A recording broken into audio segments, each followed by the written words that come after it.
firman Tuhan untuk seluruh sekalian. Saya ingin menyanyikan puji-pujian berhubung dengan suasana sekarang ini, suasana Natal. Kiranya menjadi berkat untuk seluruh sekalian.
Salam saudara pemirsa, selamat hari Natal. Ini masalah kita. Kita mengucapkan selamat hari Natal. Natal artinya lahir dalam bahasa Latin. Jadi, selamat hari lahir mesti ada siapanya. Dan mari kita membiasakan diri mulai hari ini, semua pemirsa dan jemaat yang mengisi program ini, kita mulai membiasakan diri, selamat hari Natal Yesus Kristus. Itulah yang paling tepat untuk kita ucapkan. Jadi hari ini saya ingin mengulanginya. Selamat hari Natal Yesus Kristus untuk semua pemirsa dan jemaat yang menyaksikan program ini. Kita memulai bulan Desember dengan sukacita, dan mari lebih banyak tersenyum sepanjang bulan ini. Jangan merengut karena engkau tidak bisa beli baju baru.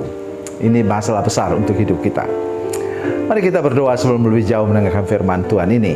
Bapa, dalam nama Yesus, terima kasih banyak untuk kebenaran firman Tuhan yang sebentar akan kami renungkan. Dan kami ingin memulai bulan Natal ini Tuhan, bulan Desember ini Tuhan, dengan ucapan syukur kepadamu untuk firman Tuhan yang luar biasa yang akan kami renungkan sebentar. Dalam nama Yesus, haleluya, amin. Saudara pemirsa, mari kita memulai bulan Desember ini dengan firman Tuhan dari kitab Perjanjian Lama. Perjanjian Lama yaitu kitab Nabi Mika, kelompok nabi-nabi kecil. Ya. Mika pasal 5 ayat 1. Mika 5 ayat 1, demikian bunyi firman Tuhan. Tetapi engkau, hai Bethlehem Efrata, hai yang terkecil di antara kaum-kaum Yehuda, daripadamu akan bangkit bagiku seorang yang akan memerintah Israel, yang permulaannya sudah sejak purbakala, sejak dahulu kala. Amin. Sebenarnya dalam kitab Nabi Mika pasal 5 ini sebenarnya ia berbicara tentang 3 hal. Satu ialah Yesus dilukiskan sebagai pemimpin umatnya. Berkali-kali dikatakan, ayat 2 saya sudah mulai, ayat yang ketiga sudah mulai, di mana firman Tuhan mengatakan Tuhan akan bertindak dengan kekuatannya. Jadi Yesus itu diterima sebagai pemimpin umatnya. Jadi untuk kita demikian juga, saudara-saudara sekalian. Kalau kita sudah terima Yesus dalam hati kita, maka lebih tepat kalau dikatakan bahwa tidak ada keputusan yang kita ambil kecuali disetujui oleh pemimpin tertinggi dalam hidup kita, namanya Yesus. Itulah manajemen hidup kita yang terbaik. Jadi jangan kita kemudian ambil keputusan, atau istilah orang, saudara-saudara pasti sudah sering dengar, istilahnya ialah kita buat konsepnya semua, habis itu baru ajukan ke meja pimpinan untuk ditandatangani. Mana bisa begitu? Di perusahaan kecil juga tidak bisa, atau dalam rumah tangga pun tidak bisa. Engkau buat rencana, kemudian baru bawa istrimu duduk bersama untuk merencanakan segala sesuatu. Kalau istrimu tidak setuju dengan apa yang engkau rencanakan, engkau marah. Ini bahaya besar. Itu sebabnya mengapa mulai sekarang jadikan Tuhan pemimpin tertinggi dalam hidup saudara sekalian. Tidak ada satu langkah apapun yang dapat saudara ambil kecuali minta izin atau minta persetujuan kepada Allah Bapa di surga. Dalam hal ini sedang konteks Mika 5 ayat 1 tadi, kepada Tuhan Yesus Kristus yang adalah pemimpin tertinggi. Yang kedua, dia diterima sebagai gembala. Saudara sekalian, apa bedanya gembala dengan pemimpin? Oh jelas dong, gembala itu beda dengan pemimpin. Ayat 3, maka ia akan bertindak dan akan menggembalakan mereka. Gembala, kata Injil Yohanes pasal 10, nanti silakan saudara baca sendiri. Ketika ia mengatakan apa? Akulah pintu, dan barang siapa keluar dan masuk melalui aku, ia akan pergi keluar dan menemukan padang rumput yang hijau dan telaga air yang tenang. Jadi saudara sekalian, mari kita perhatikan ini betul-betul. Jadikan Tuhan gembala kita, maka ketika kita melewat lembah bayang-bayang maut, kita tidak takut menghadapi musuh. Kata firman Tuhan dalam Mazmur 23, kita masih bisa makan enak. Mana ada orang bisa makan enak di depan musuhnya? Tetapi Tuhan akan buat itu untuk hidup kita, saudara sekalian, karena kita punya Yesus sebagai gembala hidup kita. Maka kita pasti tidak akan kekurangan. Itu sisi itulah yang penting sekali bagi pengikut Yesus Kristus. Nah, kenapa sudah kelaparan?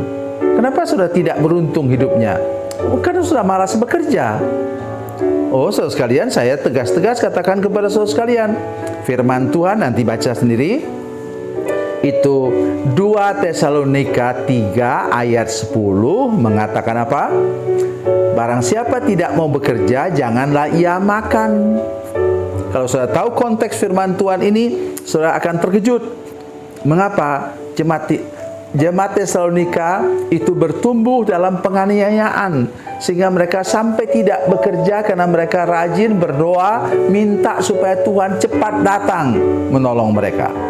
Tapi Tuhannya tidak datang-datang. Ya. Dan Tuhan katakan dengan melalui mulut Rasul Paulus, katakan apa? Barang siapa tidak mau bekerja karena terlalu rohani, maka janganlah ia makan. Perhatikan saudara sekalian, saudara-saudara yang enggan bekerja, malas bekerja, ya, mau hidup enak tapi tidak mau bekerja keras. Dengar firman Tuhan ini baik-baik.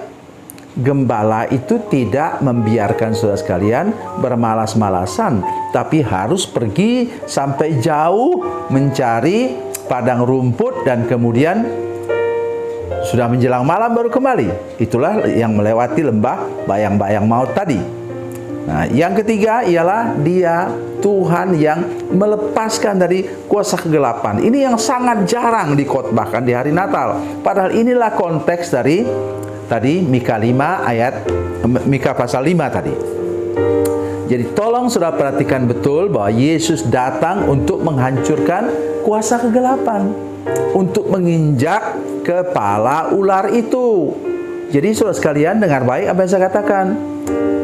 Tolong bereskan hidup saudara sekalian yang masih terikat dengan kuasa kegelapan, yang masih sering pergi ke orang pintar atau dukun, dan yang terlalu terikat kepada kuasa kegelapan. Hari ini lepaskan semua, datang kepada pendeta saudara sekalian, minta dilepaskan. Oleh karena inilah berita yang ketiga dari kata firman Tuhan tentang Yesus yang dinubuatkan 700 tahun sebelum Tuhan Yesus datang. Tuhan Yesus memberkati, Tuhan Yesus baik. Mari kita berdoa.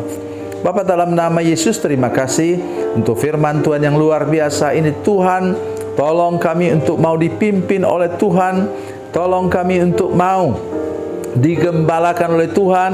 Tolong kami supaya kami sedia dilepaskan dari segala belenggu kuasa kegelapan sesuai dengan firman Tuhan ini. Terpujilah namamu Tuhan. Buat kami menikmati hari Natal sepanjang tahun, sepanjang bulan Desember ini Tuhan, supaya sampai mengakhiri bulan ini Tuhan, kami mengalami sukacita damai sejahtera yang tidak terkatakan.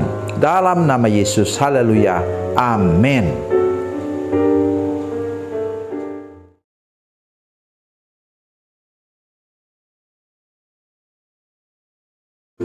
Salam saudara pemirsa, mengakhiri program ini saya mohon kepada saudara-saudara pemirsa sekalian untuk bila saudara menyaksikan program ini melalui channel YouTube, maka tekan subscribe dan bunyikan lonceng. Dan bila saudara menyaksikan program ini melalui channel Facebook, tolong saudara-saudara sekalian tekan like dan juga komen. Dan demikian pula bila sudah menyaksikan program Makanan Bergizi hari ini yang tertulis, maka tekan yang sama juga, tekan like dan tekan komen. Dan tolong saudara-saudara sekalian untuk membagikan program ini, share program ini di channel saudara-saudara sekalian, supaya lebih banyak lagi orang diberkati melalui program ini. Tuhan Yesus memberkati, Tuhan Yesus baik.